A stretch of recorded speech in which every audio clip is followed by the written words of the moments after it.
mix all my dry ingredients first. So I have 1 cup of all-purpose flour.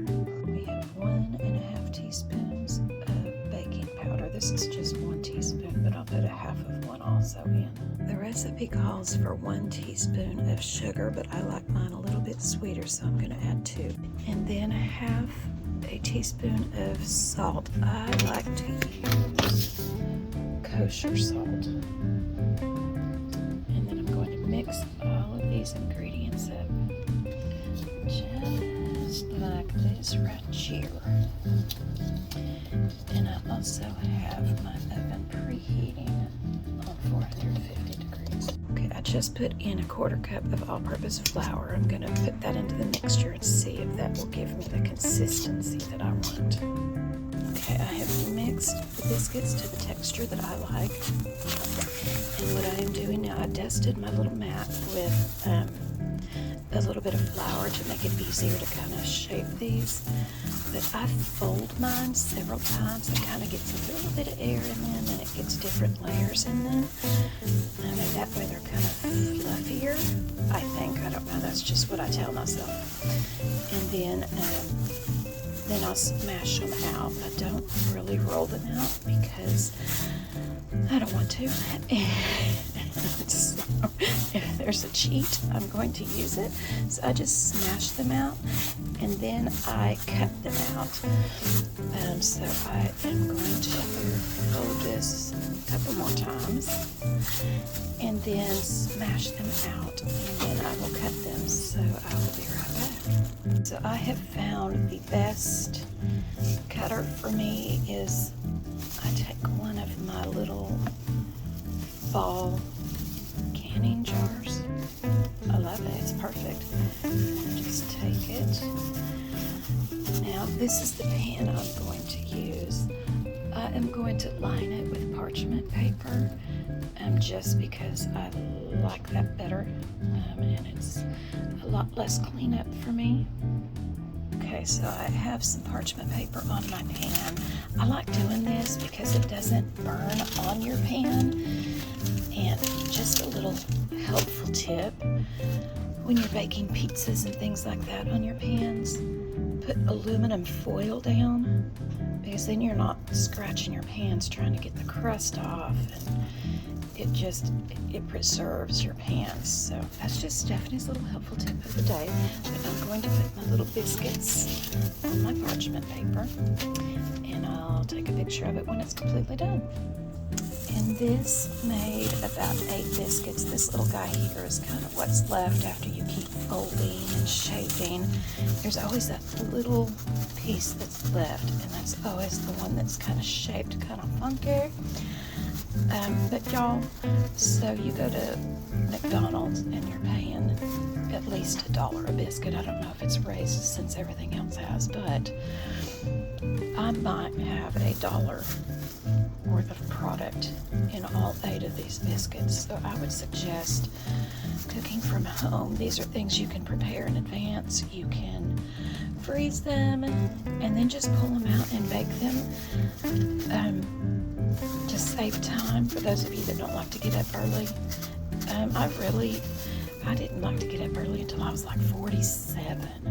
I don't know what's happened to me, but the older you get, the earlier you wake up. I was one of those moms that would be like, okay, kids, get some cereal and take care of yourself. I'm a much better mom now that my kids are almost grown out.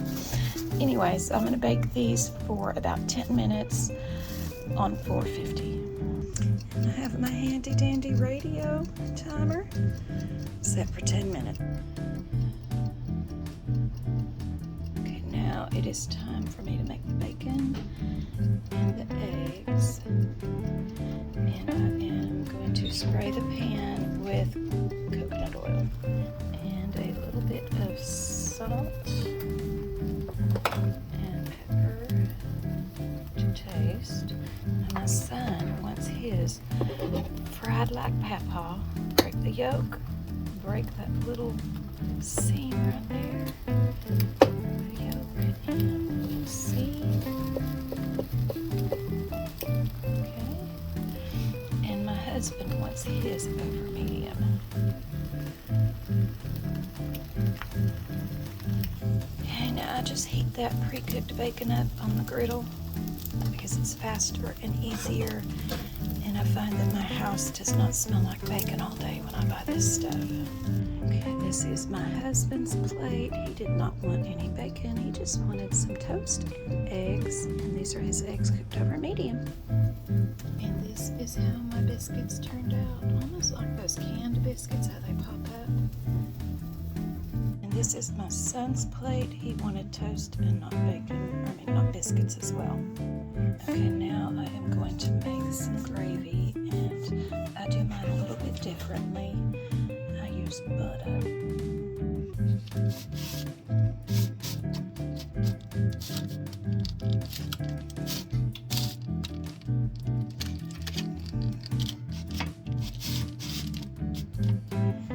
I just melt my butter down. It's about a half a stick. Because the more butter you have, the better it is. Don't judge me about my butter, y'all. Don't be judging me. Now that my butter is melted, I'm just going to add some flour and make a roux. I don't really measure my flour. I guess this might be not even a quarter of a cup. And I like it to get pretty thick. Just like that. Perfect texture. And then I added in maybe about a half a cup of milk. We use 2% up in here.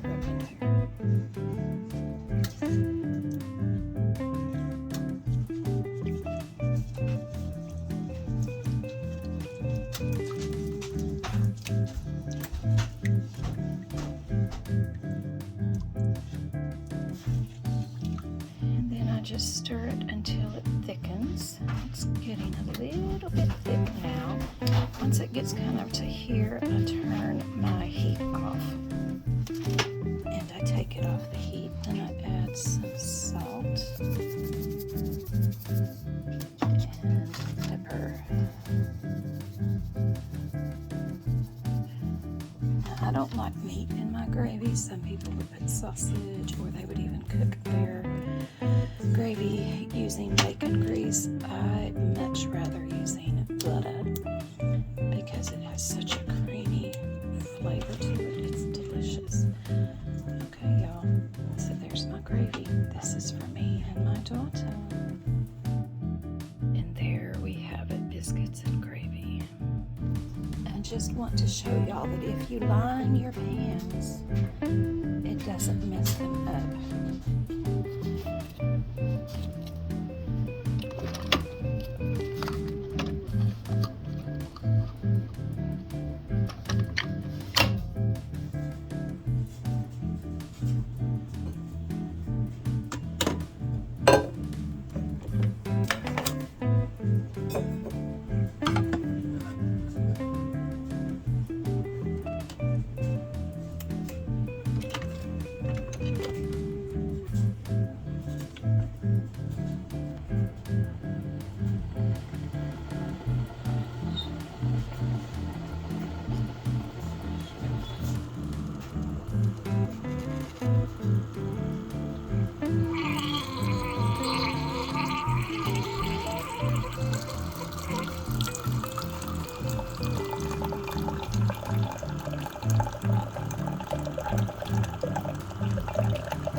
Y'all don't be judging me for how I do my coffee, but I put like 7 of these in and 7 tablespoons of that. I need to make a correction. It is 7 teaspoons, not tablespoons. This is how I like coffee. Y'all, my sister got me this cup for Christmas. She's super thoughtful, like she comes up with the best gifts. I just love it. She's the best. And the dishes are done. And now it's time to pick up where I left off yesterday. Ready?